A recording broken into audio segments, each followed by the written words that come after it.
back to the On The Ramp podcast. Hello, Mark. Hello, mate. And hello, Tim. Hello, Alex. You're helping us out today, aren't you? Yep. Bit of co-hosting, first time. Yeah, I was in the area, gave me a call. That's it, coming to help out. But what's really handy is you two actually know each other really well, don't you? So We do. Yeah, we've got to know each other the last few years. Yeah, it's probably talking, I think it's about 5 years, but we were doing work for you, weren't we? Actually, that's a good point. So the relationship started, we won a fleet contract, sort of Access Hire company, and they said, have you got a garage in Liverpool? So I contacted a fleet that we know and said, have you got anyone in the network in Liverpool? And there's this great garage called Magnet. So that's how it began. That's how it began. Well, there we go. Thank you for driving down today. You've had a bit of a nightmare. Was it M6 you come down? Yeah, the M6. Wonderful road. Yeah. Yeah, outside the M25. It's the most unpredictable one. Probably the worst traffic I've ever been stuck in was on the M6. Right, so you've got... you're 25, just 25, and you're the managing director of a family business. Yeah. And that's not been a straightforward tale, has it? So it'd be really good today to understand how that happens, what the story has been so far, and how you've, well, personally in your career achieved so much at such a young age, but the sort of tales that the business has been through to get to where it is today. And then another topic I want to touch on today is obviously fleet. Fleet's a big part of what you do. Yep. So it'd be really interesting to see how that works for you as a business. And then essentially anything else I want to touch on. So just want to start by a bit of an introduction to yourself, how you got into this glorious trade of ours. All right. Well, Marc, current MD at Magnet Autos.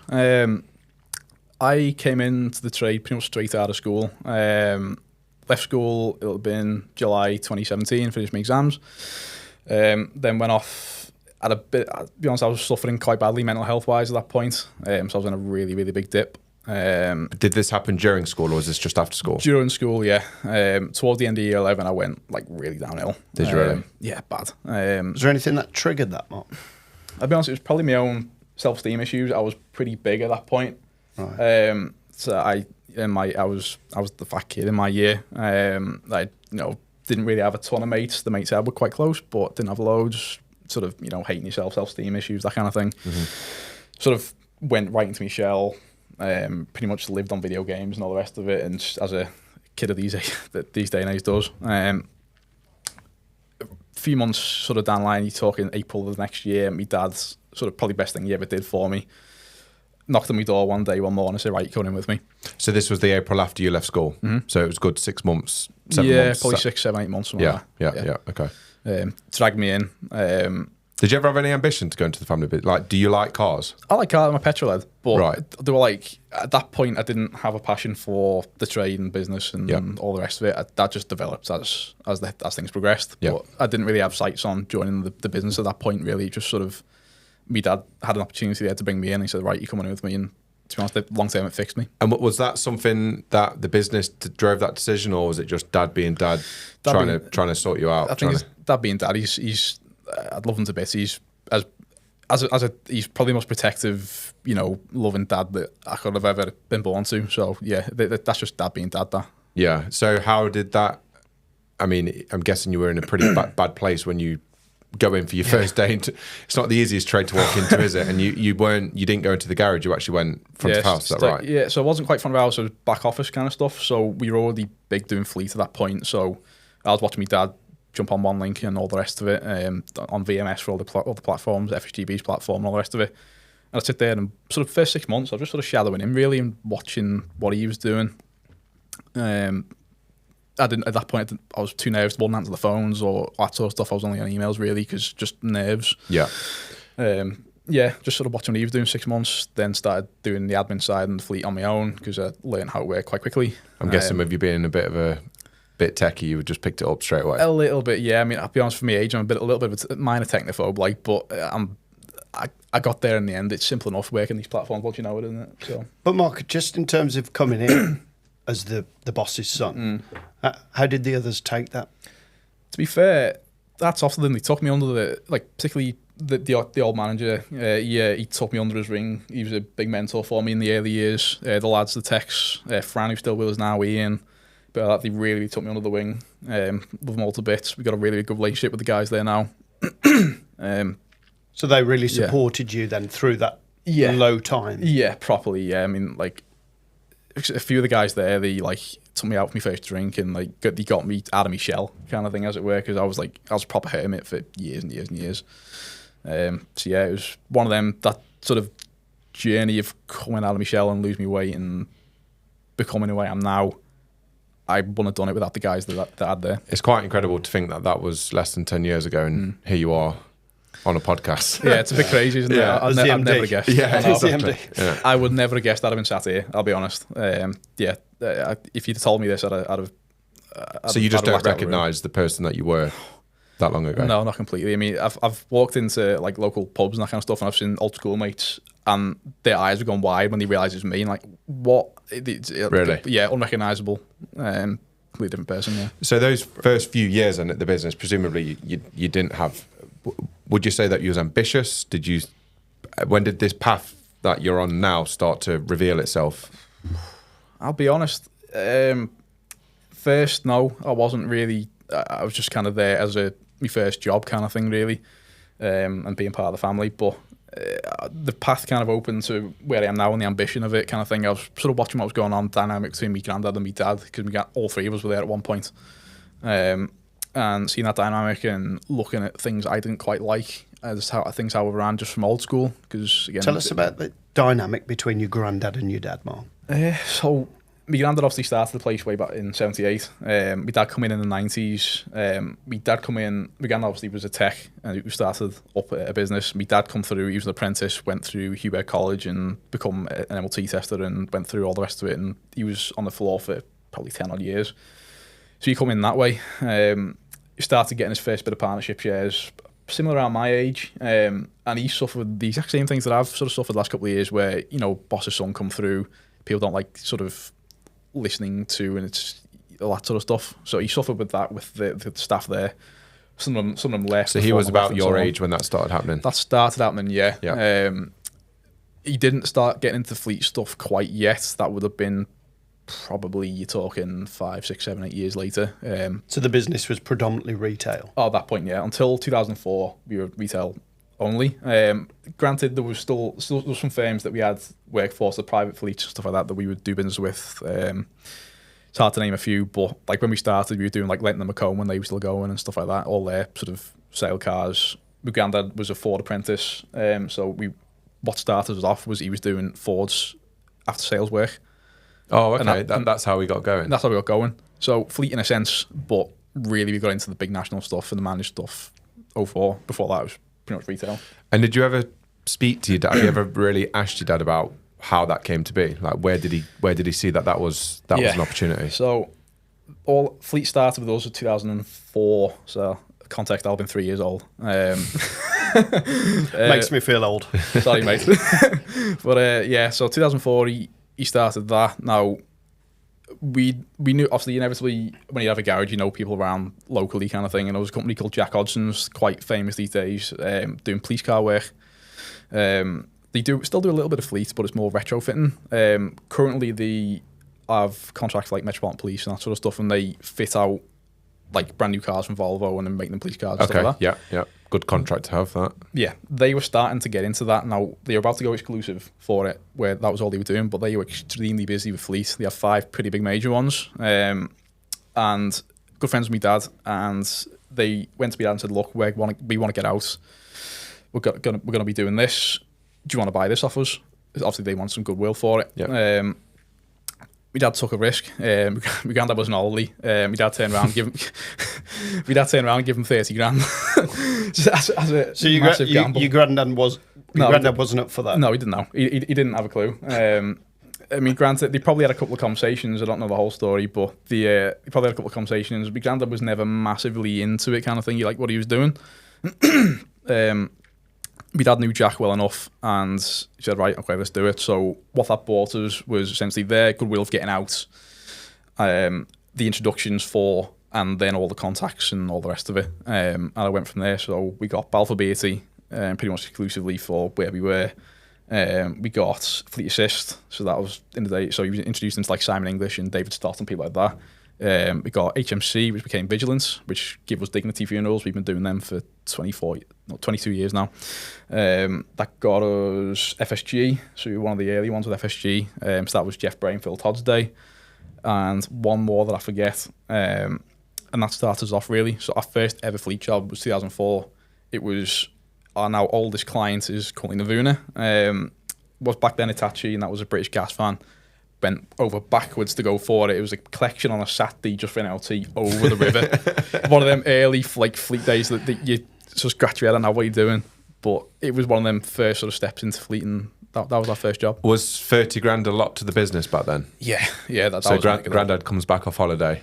Yeah, and I don't think he was best pleased. How long did it take for them to make up?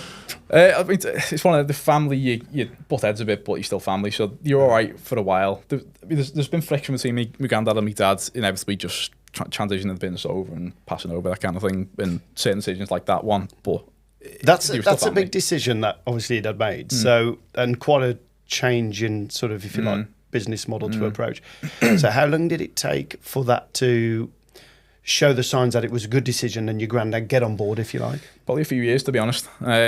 We were getting dribs and drabs for probably 2-3 years, and then things started to pick up quite a lot. So we were starting to then get some of the NHS salary sacrifice stuff. We were doing a fair bit of, so FSG had got Network Rail at that point.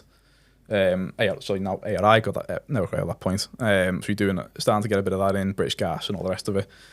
It took a few years to get to that point where it was going from like a few a week to like a few a day. And now, like these days, it's up to 10 a day. So what's happening to the retail work while all this is going on? Because obviously, are you just not marketing anymore, or are you still retaining retail? They were still marketing, but because of our reputation and how long-standing we've been there, we had a good rep around the city anyway. So it was a lot of word of mouth. There was bits of advertising, like you did stuff in the Liverpool Echo and all the rest of it. But these days, compared to these days, we don't need to market. We don't market at all these days, just social media. So our costs to market is nil. Talk to me a bit about the family dynamic then when all three of you were in the building, because I've been in that. You know, I used to work with my granddad and my dad as well. And especially when I was around that age, I'd say 18, 19, 20, I probably wasn't the most pleasant to work with. I was a bit stroppy. So yeah, just talk to me about that dynamic. Do you look back on it? I say look back at it. It was only not so long ago, was it? But is it fond? Do you miss the days when all three of you was in the building? Yeah, it's fond memories. Like, I mean, don't get me wrong. The business was doing well enough at that point, but it wasn't like flying. We'd started to sort of plateau a bit. Do you put that plateau down to like a transition in leadership and a bit of probably a struggle between the leadership and the direction of the business, or maybe a little bit? I mean, the transition was fully on the go then between my granddad and my dad. My mum was in the business at that point, so she had a share at that point. So that was obviously going on. A little bit of friction there, just inevitably being, you know, they were third at that point. So there was a little bit of friction there on decision making and so on. More so, I'd say, taking eyes off the ball. I was suffering mentally at that point. My mum had lost her dad at that point, my granddad. So looking after my mum, because my mum was in a dip because obviously she lost her dad. I was suffering. My brother started to suffering. We were being sued by an ex-employee. Was this another dip for you after you'd started to feel a bit better again? So no, so this was still in the same dip. The same dip, right? My big mental struggle was probably 5, 6, 7 year period, really. Okay. So it was still in that. It was during that phase. During that, I was still suffering. Then all the rest of it was going on. Yeah. So inevitably, my dad being the family man, he was looking after his family. The business went by the wayside a touch, so that's when we plateaued and started to dip a bit. Yeah. Okay. So mega stressful for my dad. He suffered badly mentally at that point and all, and who can blame him? So. It's funny. It's just the unseen side of business, isn't it? Yeah.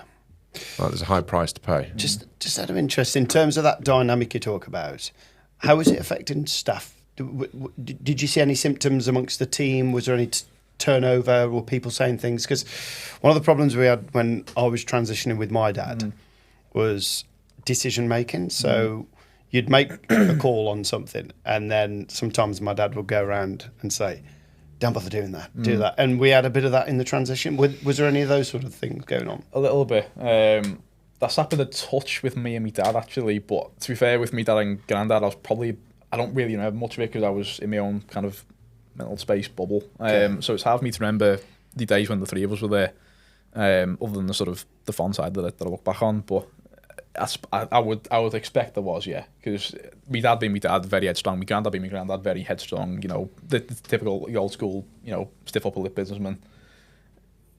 I can imagine that dynamic was just inevitable, really. And you've recently I mean, I don't want to jump forward in the story, but you've recently been made managing director. Was it last year? Yeah, at some point. Yeah. That's pretty impressive at your age. I don't know anyone.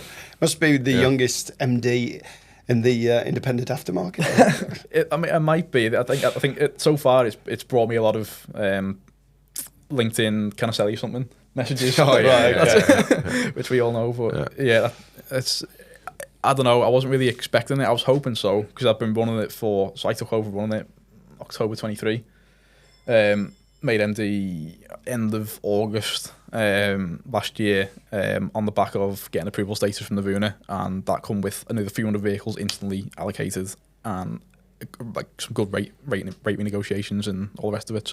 So leading up to that point, then presumably you've just come out of this dip yourself.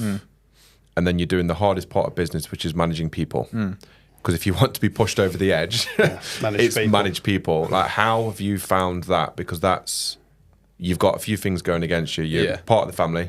You've been given it in their eyes, silver spoon and all that, and you're really young. So you've got it all against you to then start managing people. Yeah.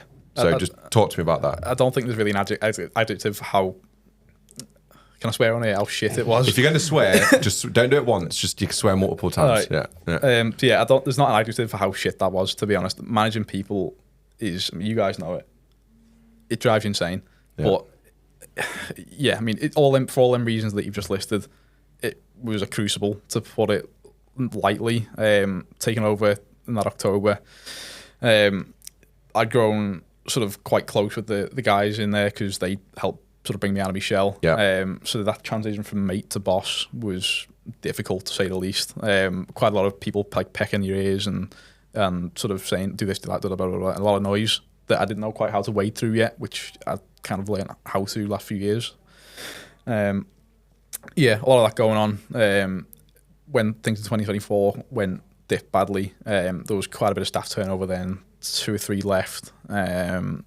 We went into a big dip. What happened through that period, Mark? When you say you went through a dip in 2024, what were the sort of events that led up to that? So we'd had a dip prior, 2020-ish, not semi-COVID related, but not really. Obviously that played a factor, but we'd had a dip because my dad was doing so much and took his eye off the ball, so that dipped a bit. So there was a lot of debt involved then. Come back out of it a bit beyond that. And then my granddad got sick. So October 2023, he was diagnosed with pancreatic cancer. Not pancreatic cancer, sorry, that was my other granddad. Diagnosed with lung cancer, and it was all over the place in him, so he was badly sick.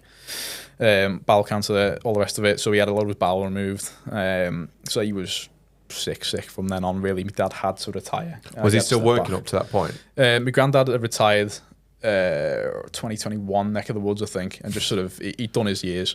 It's just shit though, isn't it? You retire and then that. A year or two later. Yeah, 2 years later, and that happens. How old was he when he retired?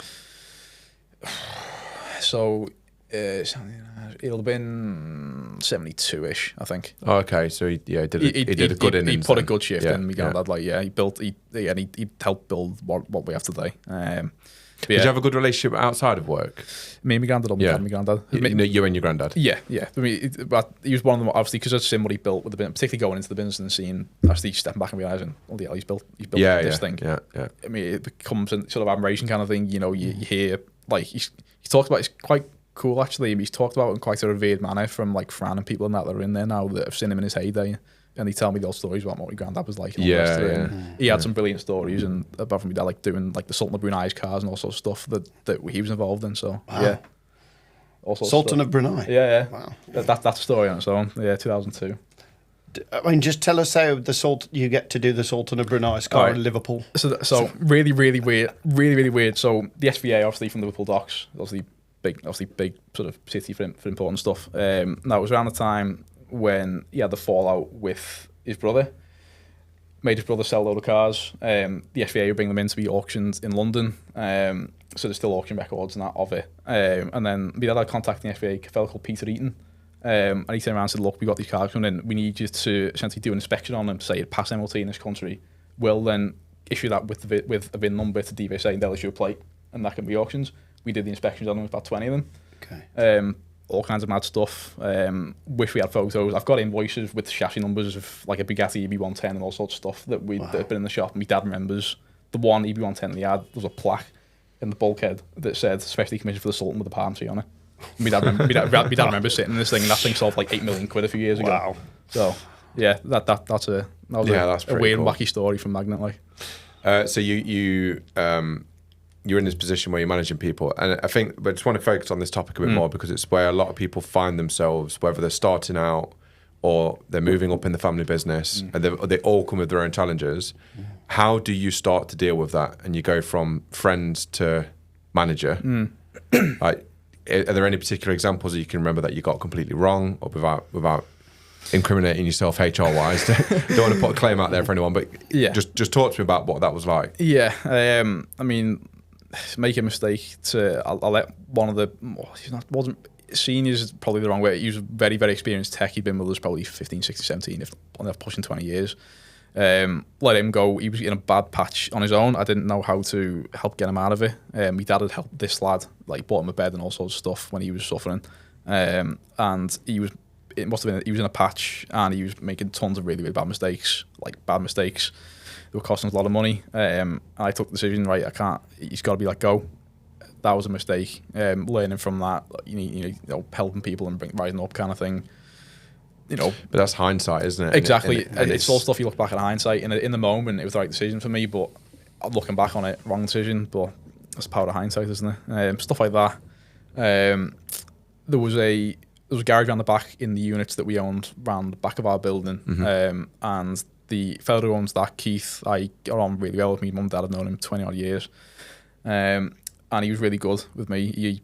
I found it quite good actually. Like even like yourselves and like, been taken under a lot of wings, and he was one of them. And he said, "Look, whilst yes, you're mates, you need to build a separation there so that you can have them conversations if you need to have them," which I found hard. Are you better at it now? A bit better, yeah. I mean, obviously Fran in our place, he's basically my right hand. He's been really instrumental. He's Fran a tech. Yeah. So we had Fran about 15 years now. Brought him in as an apprentice, and we had put him through his masters. He's the first master tech we ever brought through. He's Brilliant. The one who got us into Diag. He's very sort of straight talking. Fran will tell me how it is, which is how I need to be told sometimes, and I'll tell him back. And we are really close outside of work, but there's a separation there.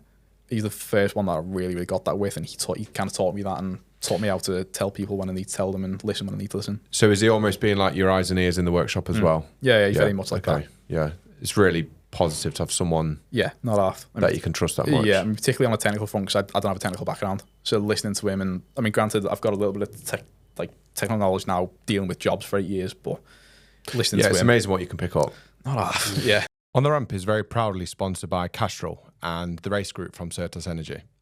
Our own business, Lindley's Auto Centres, have been using Castrol products via the race group for at least 10 years. We get our own account manager. They help us set up the oil portfolios across the branches. And there's also someone to ring if we've got any technical queries or general queries. And having that relationship with the account manager, I think, is really important. We get dual branded workwear. So just like what I'm wearing now, we get this free for all members of staff. We get to use the Castrol brand across our entire business. So things like building signage, websites, general marketing, etc. And working with a globally recognized brand like Castrol, I believe, can really elevate your own brand. There's a rewards platform. So for every purchase, we accumulate points that we can redeem against certain items on this reward platform, which is pretty cool. And then there's an integration via our garage management software that allows us to actually see the exact oil product code that should be used in that vehicle, which in today's world and the complexities of oil is actually really helpful. So if you want to learn more about how Castrol can help elevate your business, and you want to learn more about how the race group can help you, then please click on the link in the description below. Thank you. So just talk to me a bit about the garage then. So what's the setup of the garage now, and what's your day-to-day look like? Day-to-day varies, but the current setup, so the building obviously still one we're in from 78. It's about 6,000 square foot workshop. Oh, it's a big workshop then. Big enough workshop, yeah. 8 ramps, 10 bays. You're doing lots of commercial? Probably about 70 to 80% is fleet. Of that, most of that's commercial. So is it really? About, okay, right. Probably about 70% LCV. Oh, okay. You own that building? Yeah. We own it outright from... I may as well tell this story. So when my granddad decided to set up, and we nan, right, we're going to go in together and do this thing. had a good relationship with the bank manager anyway, because he was doing a little bit of sort of Ford stuff. We were doing Ford after sales stuff because he was a apprentice at Duke Street Ford back in the day. Doing bits and bobs on his own from that. Said, right, we're going to set up. Sent me nan to auction to go and buy this building. She bought the wrong building. The bank, no word of a lie, right? The How bank, can you buy the wrong building? well, it turns out to be the right building. Hindsight Okay, again. She knew what she was doing. My nan's got away. But yeah, we went to buy a building on Berry Street. We bought one on Earlham Road. Bank manager didn't have a clue. We had similar sort of money, so that was all right. But nan walked home saying, "I bought it," and my granddad goes, "Oh, what did you buy?" He was, "I bought this one." He was like, "No, I did." So they had to ring the bank manager and say, "Listen, we've not bought that one. We bought this one." So and they he were pre-approved to buy this. Yeah, this one. They viewed it with the bank manager. She goes and buys a different one. And normally with an auction, you've got to pay within certain about a month, haven't you? You've got to settle. Yeah. So obviously that was initial mortgage, 17 grand. That was way back when. 17 Can you imagine grand. if you could buy a building? So how many square foot? The total building's probably about 9 or 10. I'll give you 20. Yeah, I know. I'll give you 50. So yeah, that was where that started. The thing had I forget what you call it. Like is it Georgian tile roof? You know, it's got like wire mesh kind of thing. So in the early days, they were working in the snow. We get to get snow and rain in the. So it wasn't covered. Not really. No, it's just it come through. They'd be working this. They had to shovel the snow in there. 8 days. I know, it's crazy. But yeah, what a decision that was. You're in that. That's still the building you're in still now. a building, yeah. I mean, granted, it's got a roof on now, but yeah. What's that worth today, Mark? I don't know, probably about $1 million. Wow, what a return. Eh? Yeah, you don't get that. You're not going to get those opportunities. Oh, you'll anymore, never get that. You'll never get that again. I'm trying to buy an apartment now. I'll never get that opportunity. But I mean, just going back to that, £17,000. That was a lot of money in 1978. Yeah, so your granddad was taking a risk. He was taking a risk. So a risk, yeah, not off. Quite a risk taker then. Yeah, I mean, he's one of them similar to me dad, but in a different way. Where you see opportunity, go for it, and that's what business is, isn't it? So did your granddad scale? Did he manage to scale the business up, and through the years, has it contracted and scaled up? And it's contracted and scaled a few times, but it scaled up enough to where he had a few lads working for him. Did he buy that building when he was on his own? Yeah, so he was a one man essentially. Yeah, I think he might have had one or two in helping him now and then, but then he bought that, and then you have 2, 3, 4 people working for you. Me nan doing the books and all that sort of stuff, and then scale up from then. So I think probably in his day we probably topped out maybe 3 or 4 ramps, and obviously that's now doubled in a bit. So what? So big building, lots of ramps, lots of vans. You got a good car park? No. Okay. That's a work in progress. I'm currently speaking to the council about that one, but yeah, it's. I think every garage you speak to speaking to the council about parking, aren't they? So Not all their neighbours. Yeah, it's trying to get more parking. We get on really well with like ODL and people who are around us, so that relationship's there. If you're like, can you move that forward? Yeah, not a problem. So we sorted that out, but parking's a nightmare, isn't it? Yeah, and particularly with us trying to like scale the way we are, because we've got targets and where we're scaling and blah blah blah. I'd love to have a car park that you have, but look at it. It's not exactly any better, is it? Well, I mean, to be fair, I got here today. Last time I was here was 2 years ago, and I got here today, and I was like, whoa. Yeah. I think you always fill whatever space you've got, don't you? Yeah, it's that old. But I can remember when we pulled up to this place, and it was just derelict land, and it's like, God, we're so spoilt for parking. What did Ray Kroc say? He said, "Build it, and they will come." Yeah. And it seems to happen, doesn't it? Yeah. I mean, who on earth would buy on his own a 9,000 square foot unit today with 1 or 2 of them?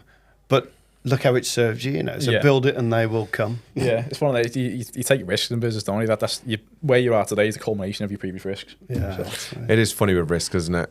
Because they do. Well, I mean, they don't all work out, but normally the energy and power of someone determined who's leveraged and took a risk normally gets them through. Yeah. And you can't harness that energy until you're under risk, until you're under pressure. Yeah, it's one of the best performing vaccines in the world, don't we? 100%. Yeah, 100%. Burn the boats and get on with it. And you almost can't plan that. Yeah. You almost can't write into your business plan, I will be screwed if this doesn't work, therefore I shall work. It will not fail. But yeah, fair play to him. Fair play. That's awesome. Amazing. Yeah. And what a great legacy for the family. A great asset. Yeah. Because how many garage owners do we hear from who are struggling with their landlords or looking for space to grow? And all through this time, you've been able to grow. Yeah. Have you got more room to put more ramps in where you are today? Yeah. So we're currently at 8. So we say we're at 8 ramps, 10 bays. There's a couple of sort of on floor bays that we mark out to do. We can do we do web outs on the floor and sort of stuff, diag and stuff. So we've got 10 bays there. In theory, there's room for about 13 ramps in the main workshop. We've got units around the side that in theory there's room for 2 or 3 in each of them. Get them in. Are all of your ramps commercial ramps? No, it's a mix. So we are about half and half. So it's including the MLT bay, there's four posters, and then 2, and there's 2 posters. Right. Yeah. And do you have commercial 2 posters or just commercial 4 posters? No, so that's our next thing we're going for is I want 2 or 3 more of them. Yeah. And big 2 posters. So big old building, not enough parking. No. What's the staff situation now? 6 techs, one front of house, one service advisor. I jump in service advisor when I need to. Part-time cleaner. My brother does little bits and bobs, works on the website. He's learning the books. My mum and dad are in the background. His brother younger? Yeah, he's 22. 22. Did you say 1 service advisor, 6 techs? Yeah, crazy. So that's where a lot of my day comes up from doing that. Now that's a transition that we're going through at the minute. So you support that person? Yeah. And when you say the word front of house, do you mean sort of like a receptionist? Reception and service advisor, and there's a lot involved in Laker's job. So yeah.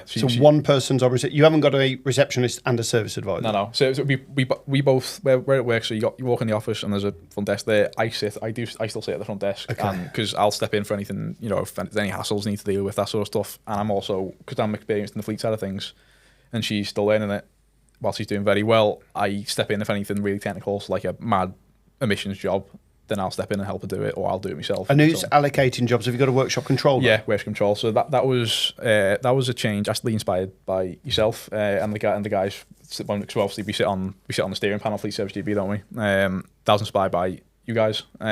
So went back to my mum and dad and said, look, we need to split that, because historically, and I did this role, front of house and workshop control was the same thing. God, that was stressful. That was a baptism of fire. But I could see it wasn't working, and speaking to you guys, obviously efficiency gains, stuff like that, that's more than, the turnover skyrocketed following that. So you've got a separate person? Yeah, separate person, dedicated work control. Okay. That's all Ian does. Ian's been with us 30 years. He's the longest serving member of staff we still have. 30 years. 30 years. I know he's a life sentence with us, isn't he? But, more than. I don't know. Yeah. So he's got a gold watch.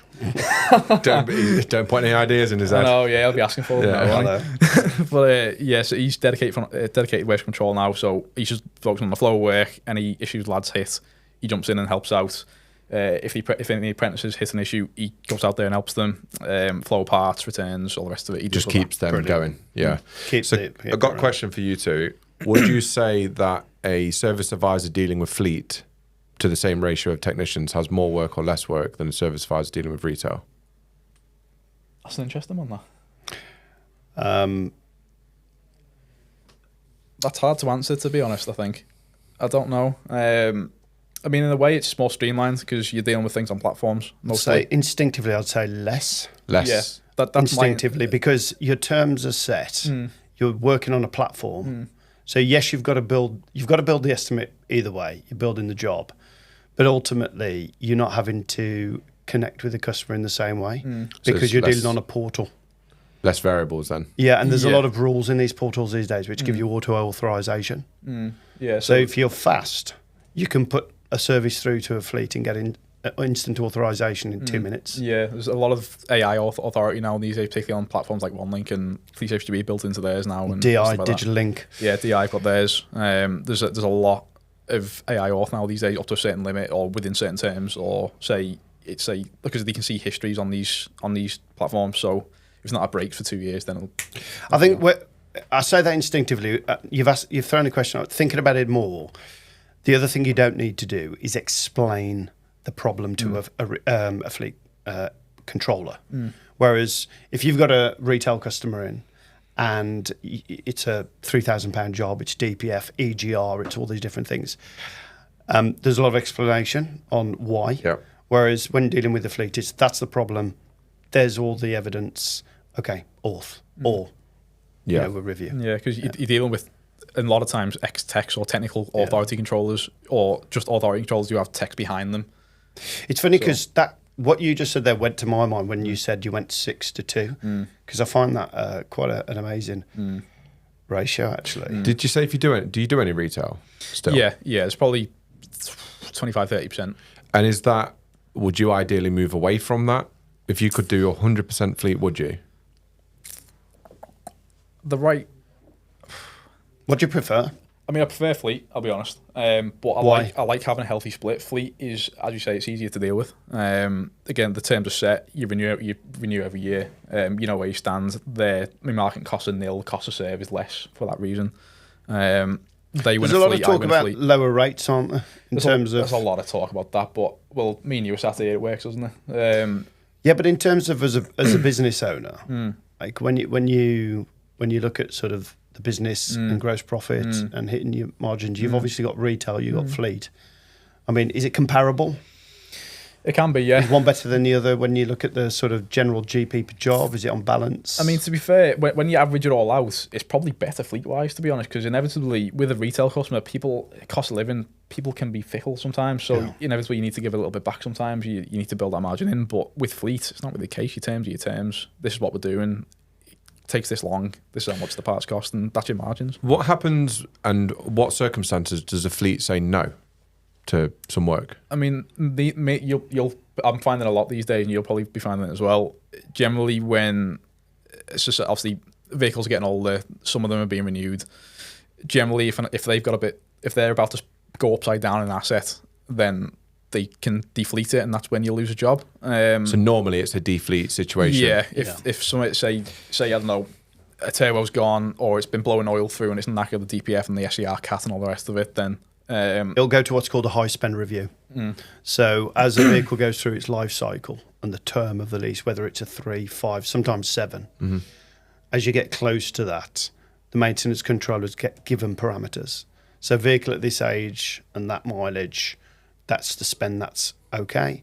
But 3-year-old vehicle within, let's say, 10,000 miles of the contract mileage and the spend limit is there, anything over that would then go to a...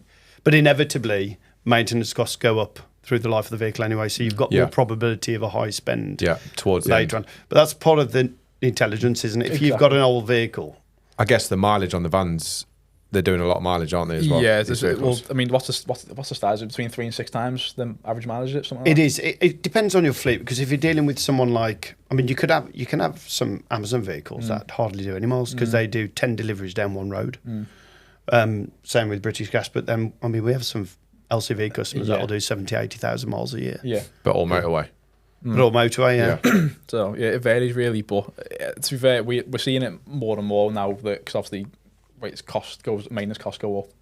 Seeing it more and more where there's more high spend reviews going on and stuff like that. So, but to be fair, you tend to be able to predict what's what, and that's the good. Again, that's the beauty of fleet. You can predict workflows. You can predict what will be authorised, what won't be authorised. As long as you have evidence, you can tend to crack on and get something on the road. So, what's just out of interest for you? What do you find more stressful? Retail customers or fleet? Retail, 1,000,000%. Without shadow, it's not even a question. I could have answered that one. I've not ever done a fleet transaction myself. I know, but you're new to fleet, aren't you? Yeah, it's. I suppose it's the unquantifiable, benefits or risks or whatever. But it's just interesting that you just said 1,000,000%. Oh yeah, it's not even a question. I think my dad, my service advisors, the techs. I think even the techs in that, they'd probably say retail as well. How many jobs a day are you doing? Varies depending on the size of jobs. If we've got like a low pressure EGR on a Vivaro in or something other than that's a tech tied up for a day. But I don't know, it's varies between high teens to low 20s. Okay. And on this very compressed journey that you've been on up to MD, you've had to learn to deal with people, process, parts, technical. How are you with your numbers, your reporting, your finance? Like, have you had the headspace to upskill yourself on any of that yet? A bit, yeah. Historically, we never had a lot of vision as to what was what. My dad was very sort of gut based, and my ma would say, "Okay, we have this in the bank." Yeah, and he'd go and make a decision. That's how a lot of old-fashioned businesses run. That's how it always was. 100%. I mean, that's how my dad ran the business. Yeah. What's the bank balance every Friday? Yeah, I think for a very stable business. And there aren't many stable businesses, but if your business is really stable, the gut instinct and bank balance is not. It's not a bad, yeah. Like I could look at a set of numbers, but the business owner's got such an intuition. But it's when you're growing or you have ambitions, that you need the the vision. repetitive, that your gut instinct can which is where throw you off. Yeah, exactly. But these days we've got a little bit more. It's like, lads, we're not a garage. Hive garage. We don't have the exact same sort of in-depth Metrics, vision, metrics that you guys operate on. But we do like every quarter we do a cash flow report for the last 3 months, so I know exactly what we're spending. That's pre-tax, pre-parts, so I know generally what running costs are, then add your parts and your taxes off your profit.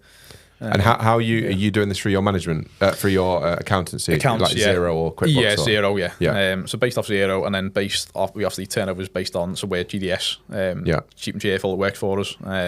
It's just based off that really. So I obviously set targets, set KPIs. Where have you learnt some of those fundamentals around finance and accounting? You know, just even things like what gross profit is, profit margin, turnover. Yeah, I mean, a bit from obviously listening to my mum. My mum's done our books. I wasn't really there when my nan was doing the books, so it's more from my mum. And then listening to you guys. Obviously, I've known you a long time. Alex, I met you a couple of years ago. But sitting there watching this, going to conferences, sitting in rooms with people who've been there and done it, listening to how they do things. You know, if there's someone else who's been thrust into this position at a young age like you, and maybe I've seen it where it's a family death, and they've just had to take over.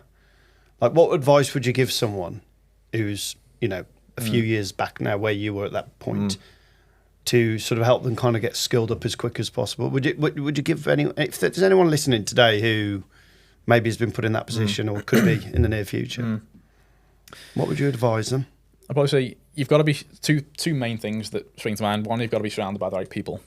So surrounded by yourself, Fran, people like that, Simon Croft, Kettle, people like that. Two, learning what you don't know, and sort of realizing, I don't know that, I might need a bit of advice here.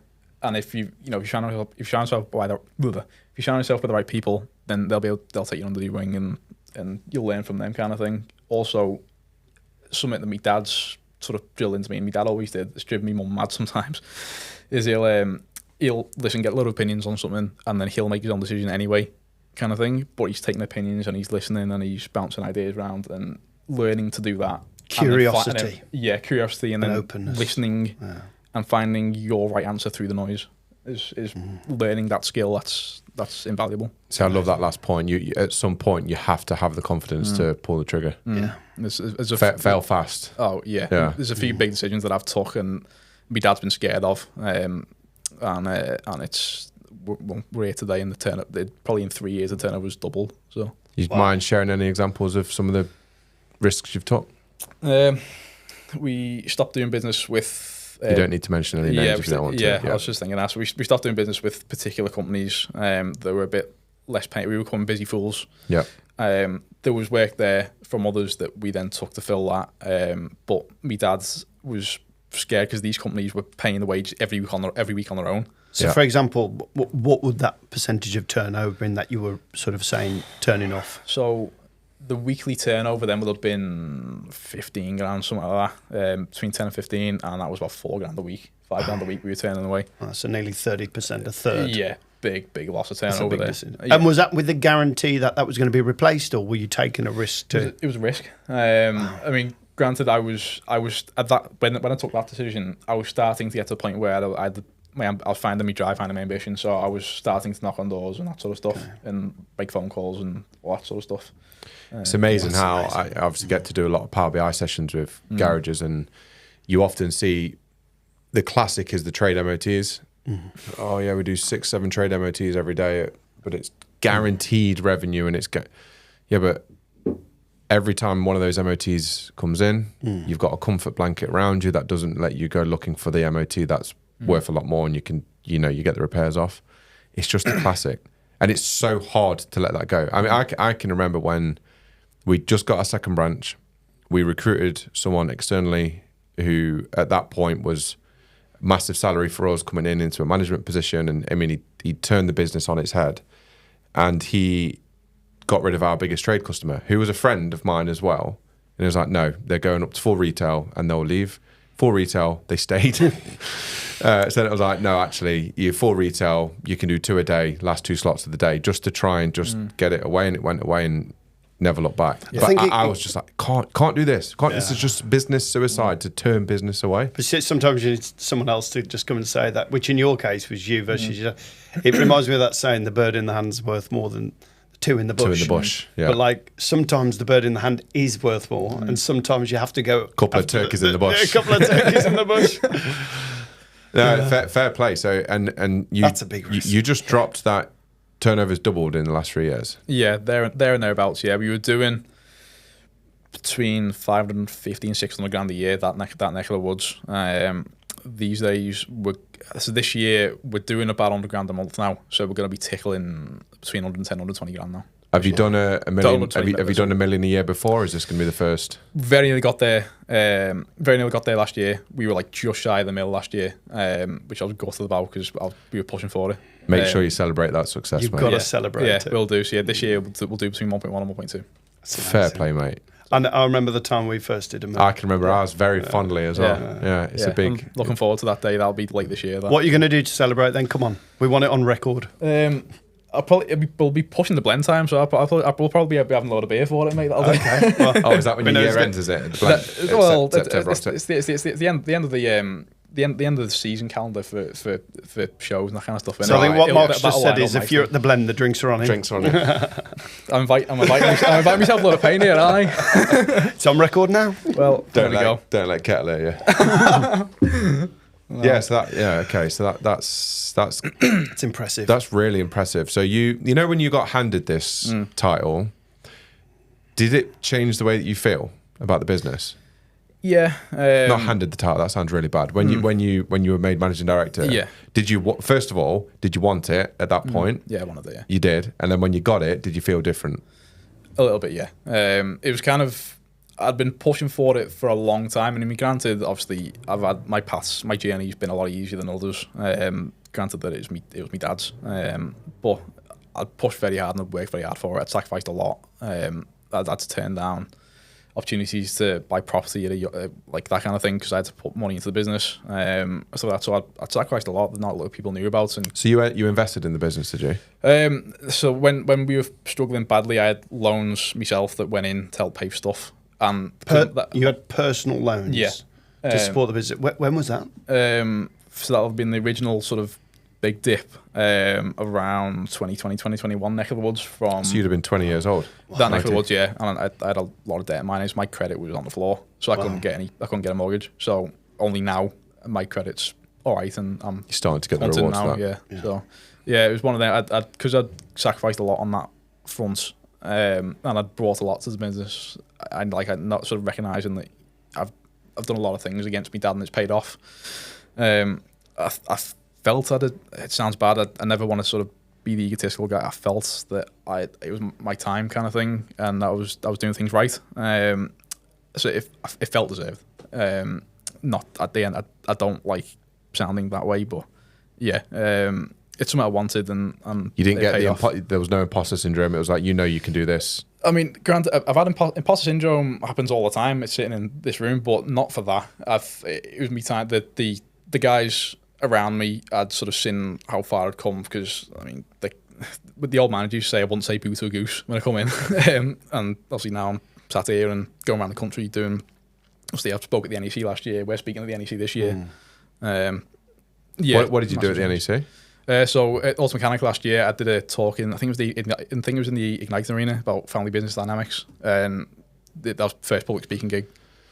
You're quite an impressive young man. You really are. The age. And speaking again in the Ignite Arena this year. Yeah, again, me and you. UK Garage and Body shop event. Yeah, brilliant. So yeah, it's one of that. Do you have to overcome some demons, Mark? Yeah. Like when you put yourself in the public space, a lot of people don't realise you're putting yourself out there, aren't you? Call it you're putting your head above the parapet, that wall, for people to kind of throw stones at you. Do you have to kind of say, no, I can do this? So, yeah.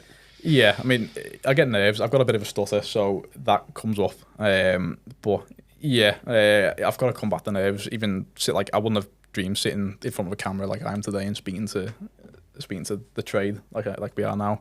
Getting over that sort of self-confidence hurdle. Like, I hated cameras years ago. I wouldn't be on a. I wasn't photographed for years. Good job you sat in front of 4 cameras. Well, there we go. I'm staring sat in straight front at of them, your aren't I? face. But, Two big lights. I know, but yeah, like for example, I think it was my mum's 50th. We had a small family holiday, went down to Camden in London, seen London for a bit, and I had a panic attack walking out in Camden. My and dad, I'll remember this well. We had to old was bolt you? for a taxi. I'll have been 19, 20. Just out of the blue. Just out of the blue. It's kind of thing. So obviously seeing people take photos, kind of thing. And I was terrified of cameras at that point, just because I hated the way I looked and I had self-confidence stuff. I had to bolt for a taxi, and that was that. So, and now we're a lot different. And now you're on stages. Going I feel around like the we're country. talking like a 20-year period here, Yeah. but we're not. Just years. Yeah, It's amazing. It's a lot's happened in the last 8 years I've been there. Wow. So when you do put your name, like, why are you pushing yourself so hard outside of? Because it's not like you're not busy. You've got. I'm thinking about the garage running today.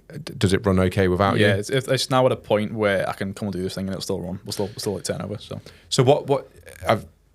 Especially for your age as well. And I don't want to keep going on about your age, but you get involved in it. You go to all the events, all the networking, the shows. You meet people. You're happy to do this. You're happy to go on stage. Like, what's driving that part of you? And when you've got so much on your plate already, like, why do you feel the need to do all of this as well?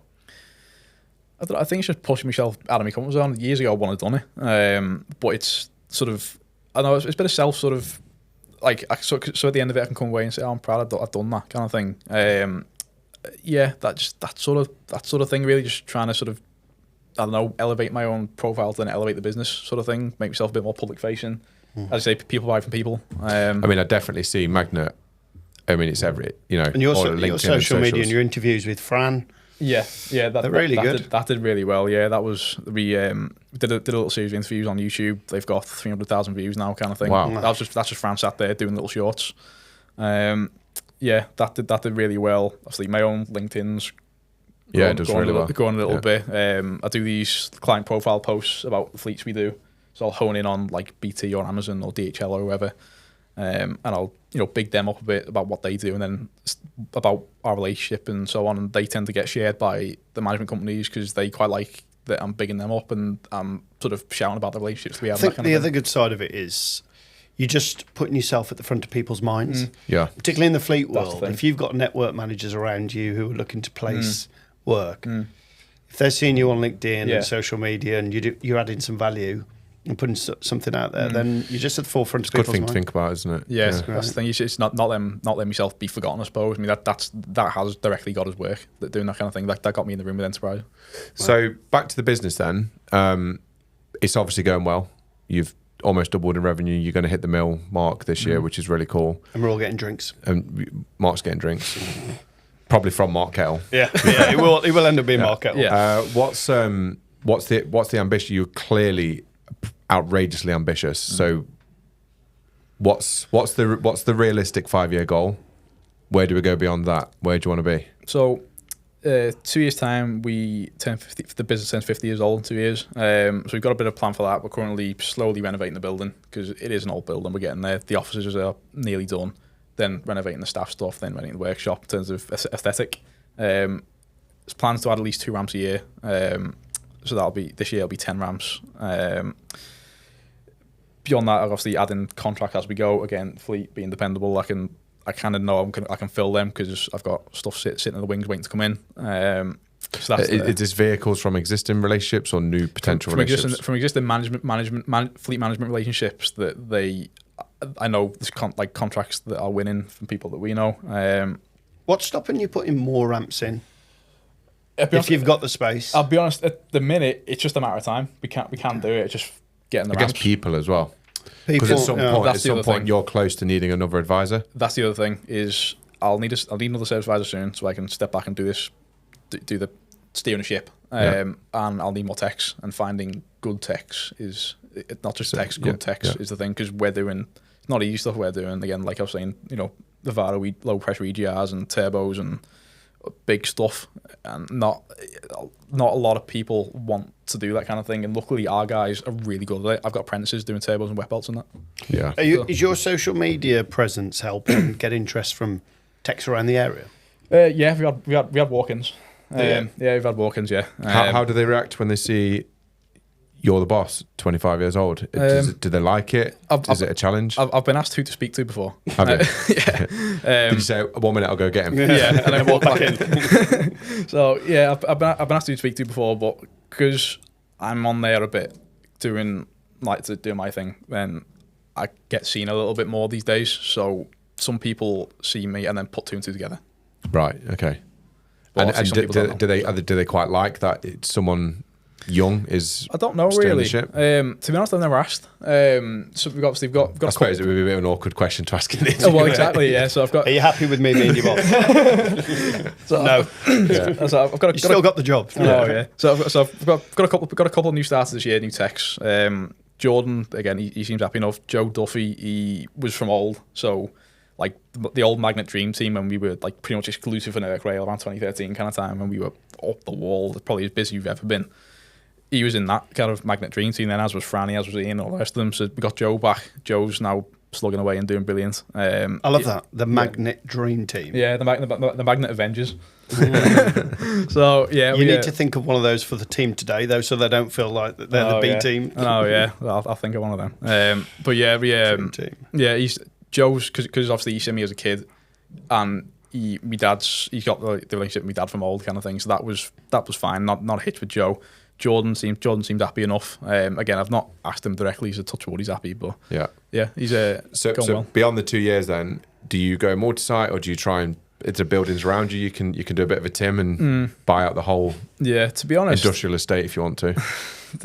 To be honest, I don't want to bite off more than I can chew, which is a mistake I've made. Which topically with Garage Hive actually, when obviously I'm probably one of the few failed installs. Yeah, didn't just a bit too much, bit off more than I can chew, as I say. Yeah, I don't want to do that. I've kind of learned from that lesson, so I'm trying to maximise what I've got within my own 4 walls. And then look to expand. So it'll then be from that point. It'll then be side units, and it'll then be maybe trying to buy the back ones back again. Who knows? If I can't buy them back again, then it'll be multi-site. Okay. Another thing that I meant to ask you earlier in this episode as well. You seem to have quite a strong relationship with your suppliers. So you will speak about your suppliers almost as much about. Yeah. So just talk to me about why is that important to you? What's the benefit? Because I think that supplier relationships is something that's undervalued. People don't maximise them. Yeah, well, you can't do business without your suppliers, can you? I mean, when we were struggling, like this will tell the story. So when we were struggling, obviously we were at a point we were struggling to pay bills. We couldn't get parts in, so you can't do work, can you? You can't get oil in, you can't do work. Yeah. So that's the fundamentals of it, really. So did any of them help you through that period? Yeah, they were understanding. To be fair, they were really, because we've been trading for how long, and we had great relationships with, for example, with LKQ. Their now ops director Jackie, she was really good through it. GSF were brilliant with us down at the branch. General Traffic, other suppliers like that, they were understanding with us. To be fair, granted a couple of terms changed, but we now got them back because we're stable again and things are going well. But yeah, they were really understanding with it. And these days, I'm sort of shouting about it. So obviously, we wear one tech all over us. The workshop's full of it. Just dumped on Service Shore. Did a film with them this year. Yeah, we try and shout about our guys because ultimately the relationship's mutual. Whilst they're getting from us, we're getting from them as well. So shouting about that relationship and the fundamentals and the sort of showing off our foundations and how strong their foundations are. What's that worth? Yeah, I agree with everything you've just said. So we'll come into an end then. Are you enjoying it? Yeah. Do you deal with the stress?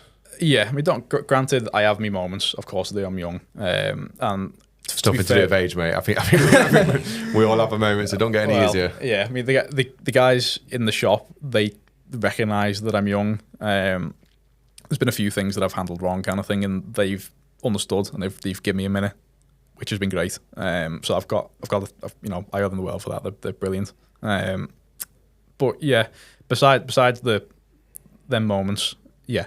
This trade has given me everything. Obviously, my dad's plonked me into the automotive world. I'm now out here doing this kind of thing, and the trade's welcomed me with open arms. You guys have took me on the wings, and I wouldn't be sat here today without it. Just think where he's going to be in 20 years. He's going to be dangerous, isn't he? At my age.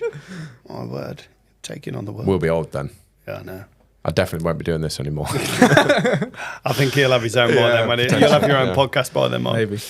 No, it's been been an absolute pleasure, and it's been, you know, we have known each other, but I've not known all of this. Yeah. And it's quite remarkable what you've done.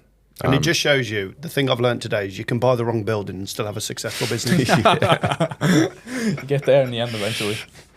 Brilliant. I hope you enjoyed it. Thanks for coming down. Listeners, I hope you enjoyed that. It's an incredible story. I think you'll all agree is great. Quite a remarkable bloke. And if people want to reach out to you, just on LinkedIn, I assume? Yeah, LinkedIn, the magnet email, that sort of stuff. An inspiration. And you're going to be speaking at the UK Garage and Body Shop event, aren't you? Yeah. On the Ignite stage? Yeah, I'll be doing that. Just trying to inspire the next generation. So. Brilliant. That's brilliant. Nice one. Well done. Right.